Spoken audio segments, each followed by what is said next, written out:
Femmes d'ombre, femmes de lumière. Bonjour à vous qui nous écoutez, Florian Dai vous amène aujourd'hui à la rencontre de Xu Wen-er. Bonjour à toutes et à tous et bienvenue dans ce nouvel épisode de Femmes d'ombre, femmes de lumière, aujourd'hui en compagnie d'une nageuse, Xu Wen-er. Elle s'est fait connaître l'an dernier pour être la première personne de Taïwan à traverser plusieurs détroits et longues distances à la nage. Elle a notamment remporté la triple couronne de natation en eau libre pour avoir réalisé avec succès 3 nages, 3 traversées.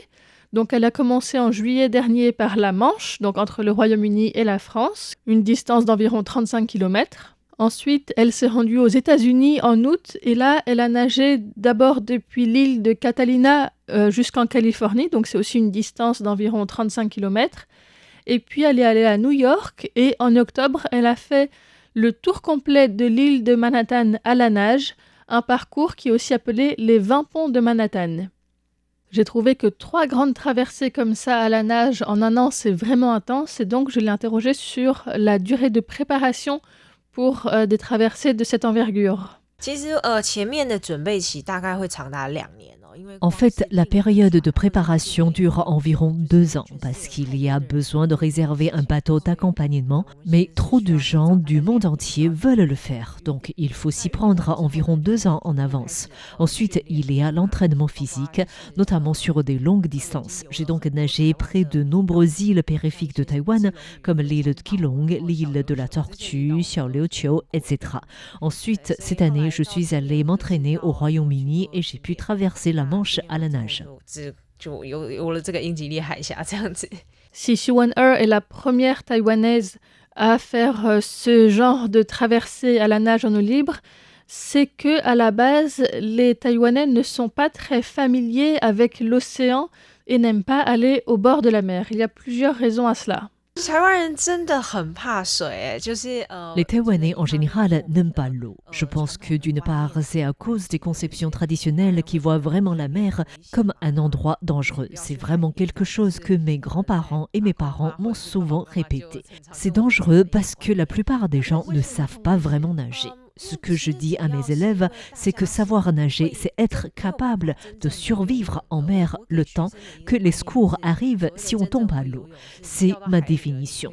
Mais pour beaucoup de gens, c'est simplement être capable de faire une longueur dans la piscine. Il y a une énorme différence. En allant à l'étranger, je me suis rendu compte que là-bas, beaucoup de familles emmènent leurs jeunes enfants à la mer en vacances.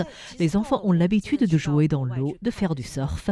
Ils ont cette expérience de la mer. C'est une grande différence avec Taïwan. Personnellement, lorsque je partage à Taïwan mon envie d'aller près d'une rivière ou bien à la plage me baigner, on me dit souvent de faire attention aux fantômes. Alors pour nos auditeurs et auditrices, en fait, les âmes de défunts mortes d'une mort violente, donc qui n'ont pas réussi à comprendre ce qui leur arrivait, par exemple lors d'un accident ou bien d'une noyade, ou encore ceux dont le rituel funéraire n'a pas été correctement réalisé, se retrouvent parfois bloqués dans ce monde et ne peuvent pas vraiment atteindre l'au-delà. Et donc ces âmes peuvent chercher à attraper un vivant, soit donc dans le premier cas, dans le cas d'une mort violente, pour rejouer la scène de leur mort, et ça leur permet de comprendre ce qui leur est arrivé, et donc de pouvoir ainsi partir, soit sinon pour que des rituels funéraires soient réalisés, mais en tout cas, quel qu'en soit le motif, ça permet à ces âmes de se libérer. Sauf que la personne qui est ainsi attrapée par un fantôme se retrouve coincée à sa place et cherchera ensuite à trouver quelqu'un d'autre en remplacement.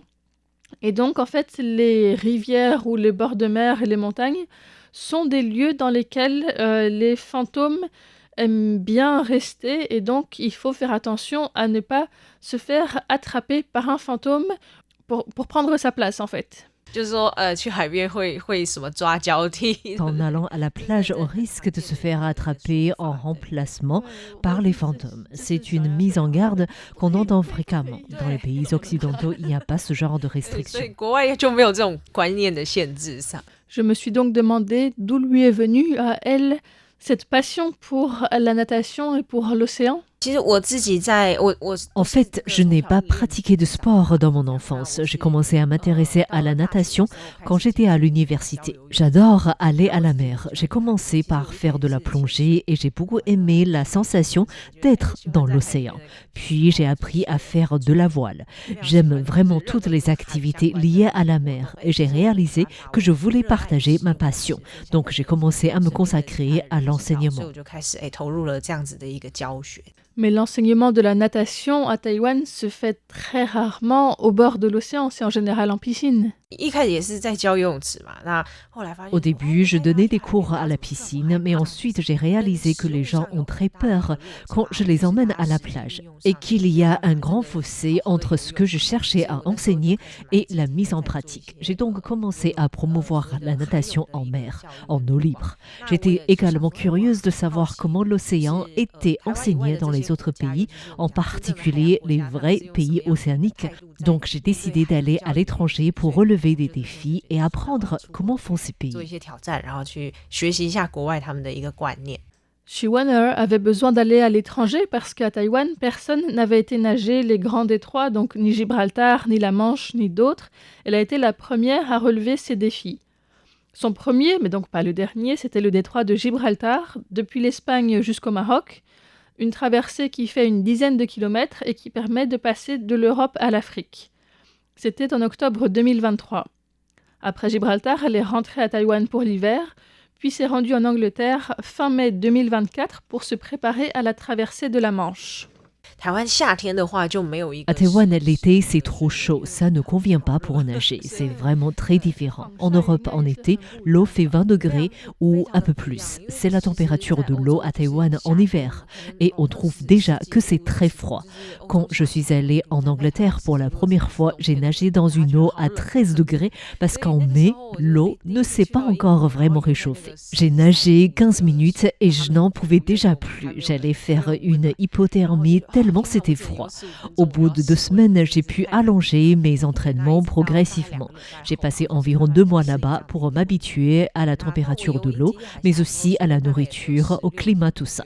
Quand j'ai fait la traversée de la Manche en juillet, l'eau était environ à 16 degrés. Ça reste bien plus froide que ce que l'on peut avoir en hiver à Taïwan.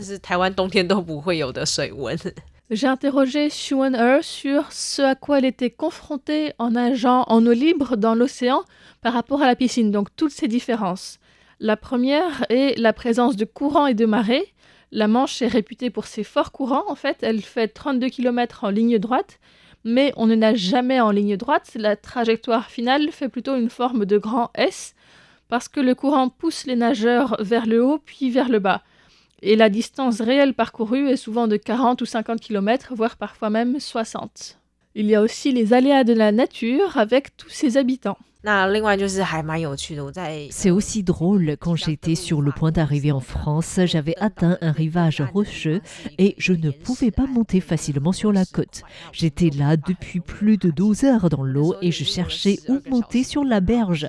Et il y avait un phoque derrière moi qui me regardait. Ils ont pris cette photo et il était super mignon. Je ne l'ai pas vu sur le moment parce que j'étais occupée à remonter, mais les gens sur mon bateau ont capturé cet instant. C'est génial. Je me suis rendu compte que l'on n'est pas si seul que ça, qu'il y a beaucoup de créatures dans la mer, qu'elles vous observent aussi.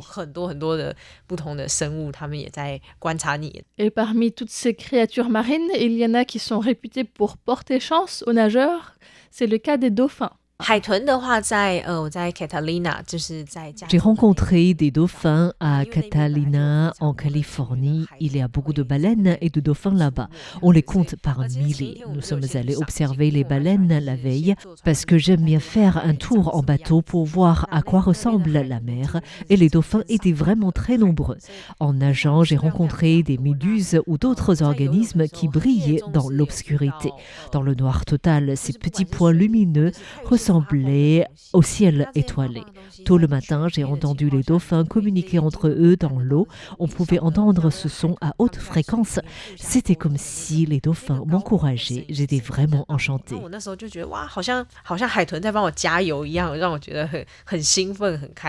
Les animaux marins ne sont pas les seuls à occuper l'océan, puisque à sa surface, en tout cas, il y a beaucoup de bateaux aussi. et entre lesquels il faut se frayer un passage, et lorsqu'on est seul à la nage, c'est pas toujours évident.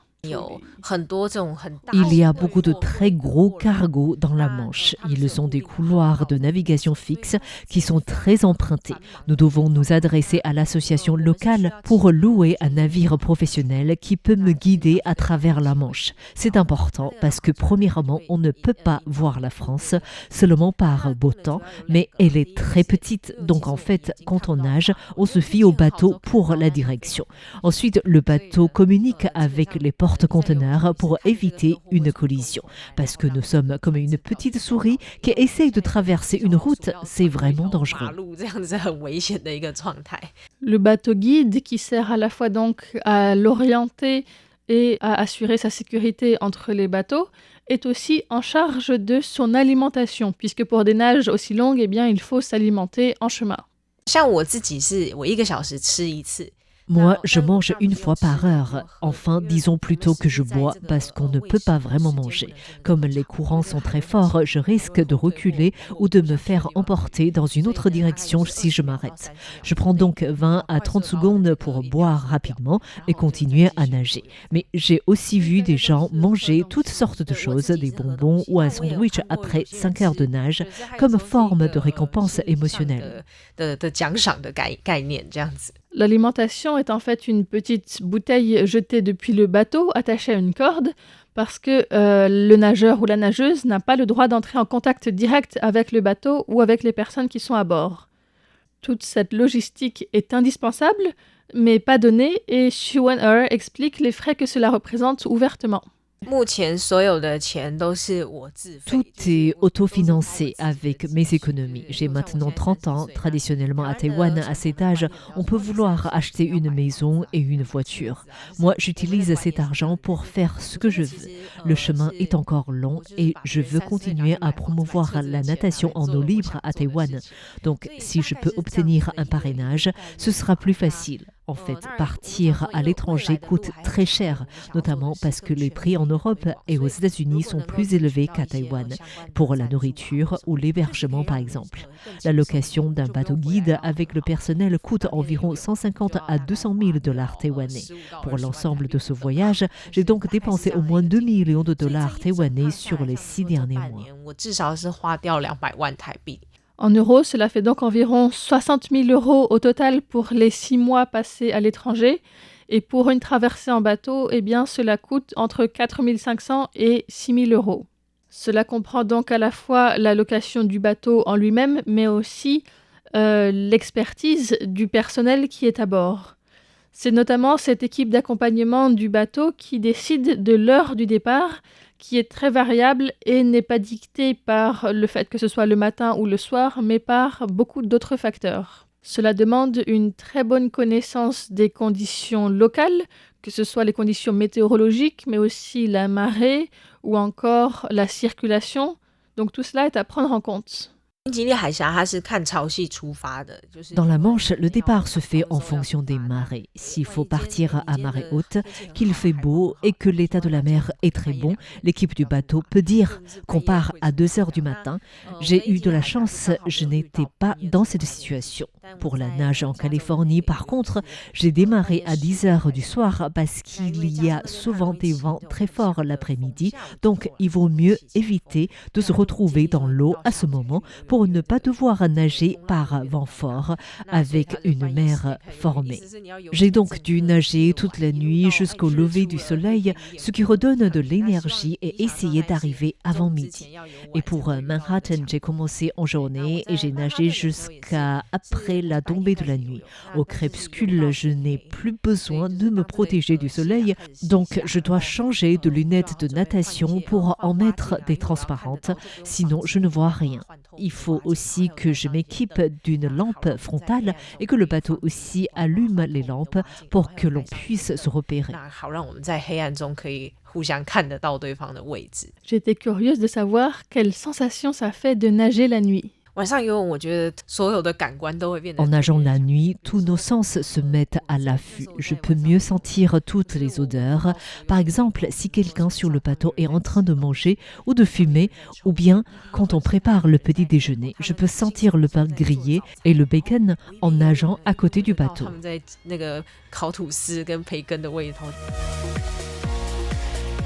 C'était la première partie de l'interview de Siwon-er, présentée par Florian Dai pour Femmes d'ombre, Femmes de lumière. La semaine prochaine, nous continuerons à nous entretenir avec elle, et notamment sur l'aspect psychologique d'une telle traversée et de ce qui arrive aussi quand la traversée ne se déroule pas comme prévu, voire ne se termine pas. Merci de votre écoute et à bientôt.